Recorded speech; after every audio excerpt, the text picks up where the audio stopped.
Hola, buenos días a todos. Muchas gracias por vuestra presencia. Lo primero quisiera agradecer y felicitar a Sogafi por esta importante iniciativa. Agradecer a Yolanda San Esteban la realización de esta mesa hospitalaria y agradecer a Mercedes de la Torre por moderar esta mesa y sobre todo por el día a día, por el apoyo y la valoración que hace de la fisioterapia. La presentación que me toca a mí es la importancia del ejercicio terapéutico en el trasplante pulmonar y qué evidencia científica tenemos sobre el rol de este ejercicio terapéutico.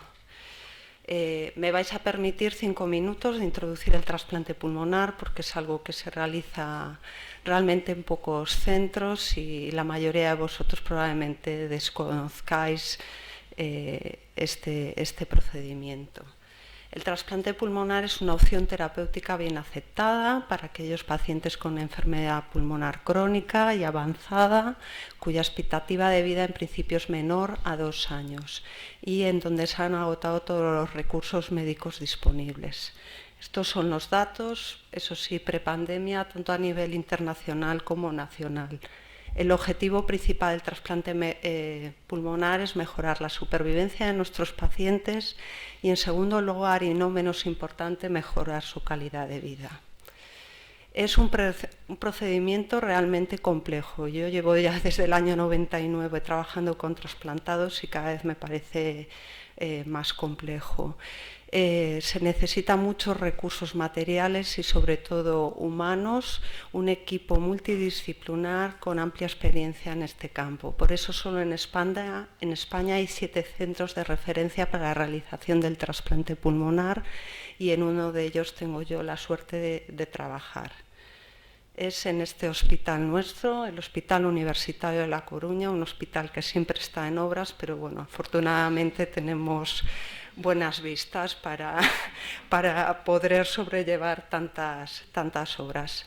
Trabajo como fisioterapeuta para el servicio de cirugía torácica y trasplante de pulmón que dirige tan brillantemente la moderadora de nuestra mesa, Mercedes de la Torre. Las indicaciones para el trasplante de pulmón son variadas, ¿vale? Esto es un ejemplo del distinto porcentaje de las enfermedades. Actualmente es nuestra lista de espera de trasplante y las enfermedades más prevalentes son la EPOC y la enfermedad intersticial. Aunque existen estas diferentes indicaciones o patologías para el trasplante con etiologías y fisiopatologías muy diferentes, todas estas patologías presentan unas características clínicas comunes. Son pacientes respiratorios crónicos con una esperanza de vida limitada. Todos ellos presentan insuficiencia respiratoria y por tanto son oxígeno dependientes. Presentan alteraciones muy graves de la función pulmonar en los pacientes intersticiales con pérdida de los volúmenes pulmonares y de la difusión y en los pacientes obstructivos con un grave deterioro de los flujos expiratorios y en el caso del enfisema también de la difusión. Todo ello les lleva a que tengan una alteración muy importante de su clase funcional y una pobre tolerancia al esfuerzo. Es frecuente que tengan un deterioro clínico evolutivo, algunos de ellos presentan hospitalizaciones repetidas, algunas con riesgo vital. Para aquellos que no estéis familiarizados con los pacientes de patología respiratoria, he de deciros que son pacientes que tienen mucha sintomatología. Su principal síntoma es la disnea y utilizamos la MRC como valoración para valorar la clase funcional a la que pertenecen. En el mejor de los casos, los pacientes en lista de espera son capaces de caminar en llano, pero eso sí, con oxígeno suplementario y mucho más despacio que una persona de su edad, de su sexo, y en el peor de los casos son pacientes que esta disnea les limita las actividades básicas de la vida diaria y que prácticamente no salen de casa. La prueba de esfuerzo que utilizamos, que yo utilizo prácticamente a diario, es una prueba sencilla, máxima, simple, estandarizada y reproducible, y es la prueba de 6 minutos marcha, cuya variable resultado principal es la máxima distancia que puede caminar una persona caminando en llano durante 6 minutos. ¿Qué evidencia científica tenemos sobre el papel de la rehabilitación respiratoria en el trasplante pulmonar? Pues las principales sociedades científicas de patología respiratoria, la europea, la ERSI, la americana, la ATS, lo que nos dicen en sus documentos clínicos es que la rehabilitación respiratoria juega un rol importantísimo tanto en el pre como en el post-trasplante. Sabemos que la rehabilitación respiratoria tiene varios componentes, pero la columna principal es el ejercicio terapéutico. 2 elementos, el entrenamiento aeróbico y el entrenamiento de fuerza, tienen la máxima evidencia para mejorar aspectos tan importantes en el paciente con patología respiratoria crónica como son la disnea, la tolerancia al esfuerzo y la calidad de vida. En concreto, ¿qué evidencia tenemos de la rehabilitación respiratoria en el pretrasplante? Bueno, pues podemos pensar que nuestros pacientes, como son tan límites, tan graves, con una expectativa de vida tan pequeña, no podremos hacerles ejercicio, pero lo que nos dice la evidencia es todo lo contrario. Es un estudio publicado por un grupo alemán, donde hacen un estudio observacional de qué eficacia tiene un programa de rehabilitación basado en ejercicio terapéutico en pacientes en lista de espera de trasplante pulmonar. En este estudio se demuestra que tras el programa de rehabilitación respiratoria pues mejoran significativamente la distancia caminada en la prueba de 6 minutos marcha y que esta mejoría es incluso clínicamente relevante. Y otro dato importante de este estudio es que sea cual sea la patología que tenga el paciente, todos los pacientes en lista se benefician del ejercicio terapéutico. El ejercicio terapéutico no es bueno solo para que el paciente esté en mejor estado funcional, para que su día a día sea mejor, sino que la rehabilitación respiratoria puede ir un poquito más allá. Esto es un estudio publicado por el Grupo de Toronto, es un grupo muy potente en trasplante pulmonar. Han hecho un estudio observacional donde valoraban el estado funcional de los pacientes pretrasplante y los resultados obtenidos después de trasplante en cuanto a días de estancia hospitalario.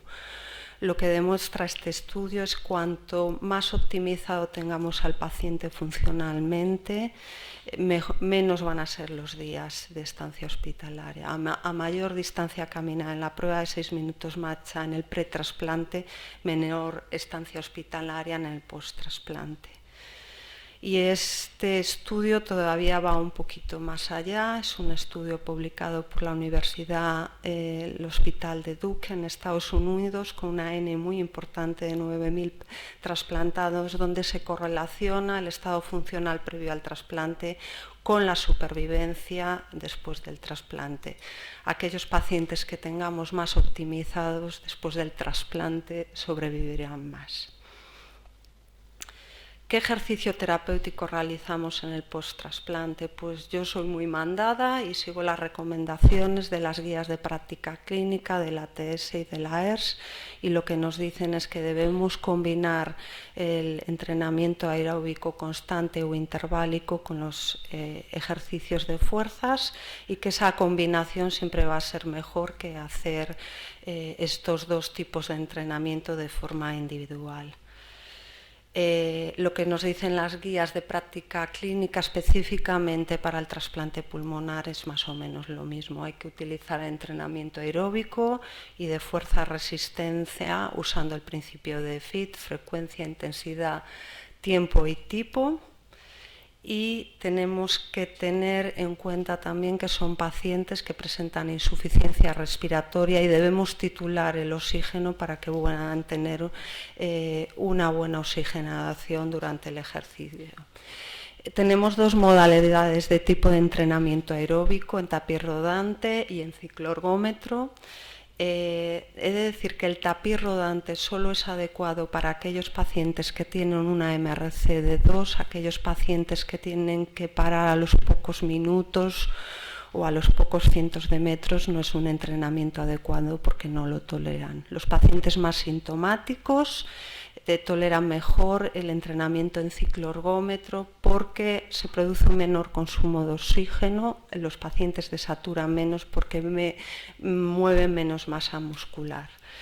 Se debe realizar el entrenamiento aeróbico 2 o 5 días a la semana, entre 15 y 30 minutos, y la saturación debe estar por encima de 85% para que no haya una repercusión negativa a nivel cardíaco.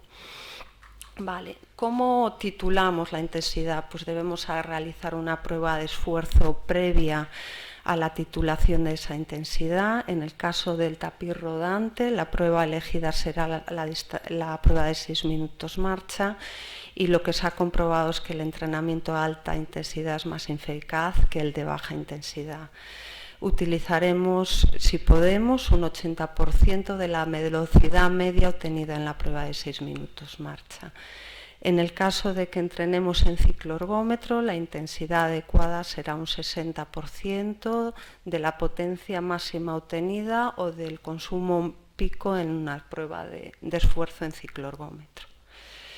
En el caso de los pacientes en lista de espera del trasplante pulmonar es muy interesante el entrenamiento interválico.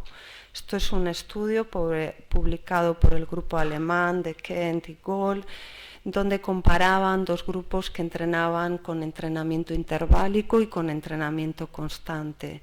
Lo que demostraban es que ambos entrenamientos eran igualmente eficaces en cuanto a la mejoría tanto en la potencia máxima obtenida como la mejoría a distancia caminada en la prueba de 6 minutos marcha, pero el entrenamiento interválico era muchísimo mejor tolerado por los pacientes, ya que tenían menos disnea y durante el entrenamiento hacían menos interrupciones.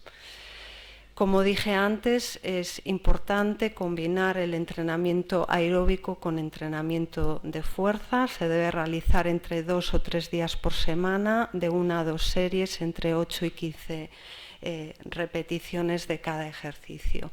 Podemos elegir distintas modalidades de entrenamiento de fuerza con sobrepeso. Aquí utilizaríamos una intensidad entre un 30 y un 80% de la U1RM, y en caso de que entrenemos con el peso del cuerpo o con bandas elásticas, pues utilizaríamos la escala Born modificada con una sensación percibida del paciente de entre moderada y fuerte. Una vez que el paciente es trasplantado, debemos realizar ejercicio terapéutico en UCI. Estos son datos del 2019.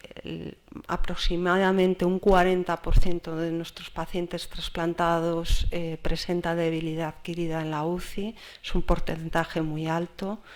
Y sí que tenemos un grupo de pacientes que tienen una evolución tórpida en el posoperatorio, con una más que difícil extubación o weaning del paciente, e incluso tenemos medias de este grupo de pacientes de más de 50 días que nos cuesta destetarlos del respirador. Pero para esta parte de la UCI, muy brillantemente, la va a exponer Ricardo, y entonces todo lo que nos cuente Ricardo es extrapolable a nuestros pacientes trasplantados en la UCI quirúrgica. ¿Qué evidencia científica tenemos de la rehabilitación respiratoria post-trasplante? Pues esto también es un grupo potente de rehabilitación respiratoria, pero en este caso en Lovaina. Estudian cómo varía la fuerza muscular y el estado funcional del paciente antes y después del trasplante. como es previsible, después del trasplante del pulmón, mejora de forma muy importante la función pulmonar, y ellos lo miden por el FIT-1, que es un valor de la espirometría que mejora significativamente. Entonces, ya que nuestros pacientes están limitados, digamos, su tolerancia al esfuerzo, su estado funcional por el problema respiratorio, la imagen que nos podemos imaginar cuando salen por primera vez al pasillo sería este. Pero lo que nos encontramos en la realidad es más bien esta. ¿Qué es lo que pasa? Que aunque mejora espectacularmente la función pulmonar, esto no se corresponde con el estado funcional del paciente. El paciente prácticamente camina lo mismo antes que después del trasplante. Y lo que observamos si medimos la fuerza de la musculatura esquelética es que incluso disminuye la fuerza después del trasplante. La gente que se ha dedicado a estudiar a los pacientes post-trasplante mediante pruebas de esfuerzo, lo que ha determinado es que estos pacientes trasplantados tienen un consumo de oxígeno entre un 40 y 60% de su teórico, que presentan un temprano umbral anaeróbico, que no hay factores limitantes tanto cardíacos como respiratorios y que los pacientes paran las pruebas de esfuerzo porque tienen una claudicación de miembros inferiores. Entonces, la hipótesis es que estos pacientes paran por la disfunción de la musculatura esquelética. Cuando se estudia más en profundidad qué es lo que pasa a estos músculos de estos pacientes trasplantados, lo que se encuentra es que los pacientes presentan sarcopenia, una pérdida de masa muscular, y esta pérdida se correlaciona directamente con los días de estancia hospitalaria. Los pacientes con una evolución tórpida en la UCI pagamos mucho factura, y también se correlaciona con los corticoides, que sí o sí hay que ponerles dosis masivas en los primeros días para evitar el rechazo. También hay una disminución de las fibras tipo 1 resistentes a la fatiga, y encontramos que a nivel muscular hay una disminución del contenido del ATP circulante, hay una pérdida de microcirculación, hay una pérdida de enzimas mitocondriales, y por tanto lo que sería la respiración a nivel celular del músculo se ve disminuido. O sea, el músculo realmente tiene una pérdida de aporte de oxígeno, y todo esto se correlaciona con el uso de los inmunosupresores que sí o sí tienen que tomarlos los pacientes. La buena noticia es que esto tiene tratamiento y vamos a seguir los mismos principios que en el pretrasplante. Hay que realizar ejercicio aeróbico, hay que realizar ejercicio de fuerza con el principios de FIT. Y gracias a ello podremos optimizar los buenos resultados que se obtienen con la mejoría de la función pulmonar gracias al trasplante, y llevaremos a nuestros pacientes a un estado funcional que los permita tener una mejor calidad de vida. Muchas gracias.